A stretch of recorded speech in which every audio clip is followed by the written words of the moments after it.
You've probably heard of using technical analysis as a way to predict a stock's future price or the way it's gonna go. While it has been a very popular concept both on Wall Street among the retail investors and throughout many periods of time with a bit of different applications, but the goal is the same. There are people online who actually make it, and they actually make money as traders, but 1 in 100 traders actually are profitable, which is less than gamblers, because 13 out of 100 gamblers are profitable. So most people actually gamble because they don't know anything about the actual price. It actually has been proven that there is no correlation between a stock's previous price history and the future returns or the way price is gonna go in the next few seconds, minutes, hours, or even days. While you can use concepts such as supply and demand or support and resistance, the actual support and resistance levels occur at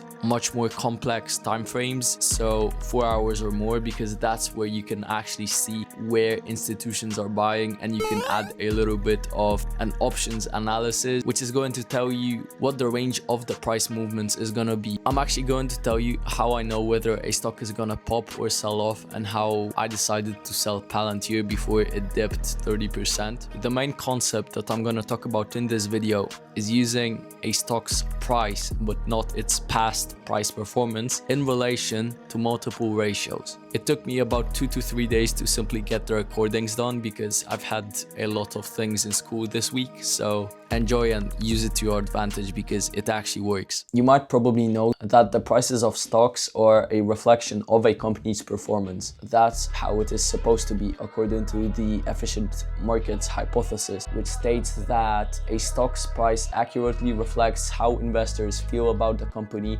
and hence makes stocks accurately priced when it comes to the available information that's out there. Because of high liquidity in markets like the US, the pressure of buyers and sellers is going to equal out a company's price by netting the buy and sell orders and pushing the company's stock price up or down, and then settling it down because of equal convictions both for the upside and then for the downside.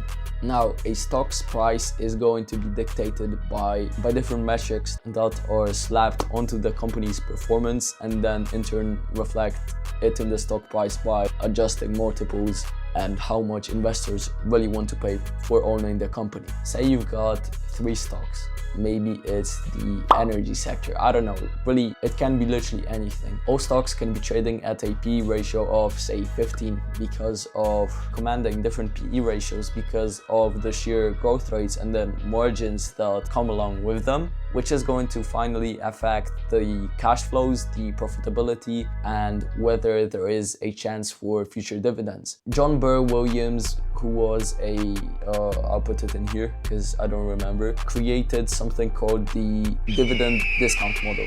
It is meant to price a company where you project the growth rate of cash flows and then subtract or discount a rate that you think is adequate, which means that you include a certain risk or uncertainty, say 6 or 7%, depending on what you're investing in and where you actually invested.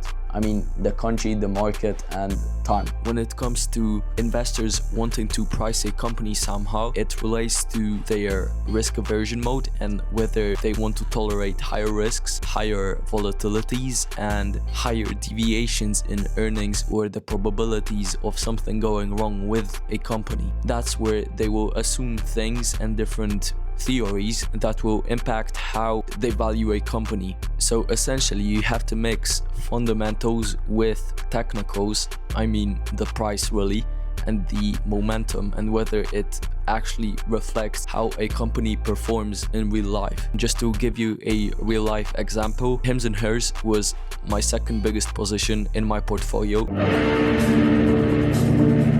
Throughout the last 5 days, I literally lost like 35k in my portfolio, which might seem crazy, and it kind of is, but I'm not really worried about it because I know that the fundamentals are still great. They're even better than they had been before. The price to sales, for example, for a company that is growing their revenues 95% year over year and is raising their guidance, even though they had to get rid of their flagship or the most popular product, simply means that the valuation is still too low. The price to earnings to growth is like 0.4 or 0.3, which means that the company is severely undervalued at $30 something. I actually bought more. And so investors will generally want to pay different price to earnings or different multiples for the ratios based on how fast a company is growing or whether they can actually bring in the cash or profits and retain them. You also have to remember that valuations are going to be affected by the risk-free rate, which is what you get on government bonds, where you get guaranteed payouts. The general market sentiment will always kind of bring companies along with it, either to the upside or the downside, depending on what the sentiment is during the time you actually are holding your stocks. To actually know whether a stock is severely undervalued or overvalued after you've held it for some time and whether it's time to sell, you have to know that investors are going to get the fear of missing out or FOMO. But once a company has a price to sales ratio that is absurdly high, even though their growth rates are above average or great for their industry, a company that is going to get more and more expensive strictly on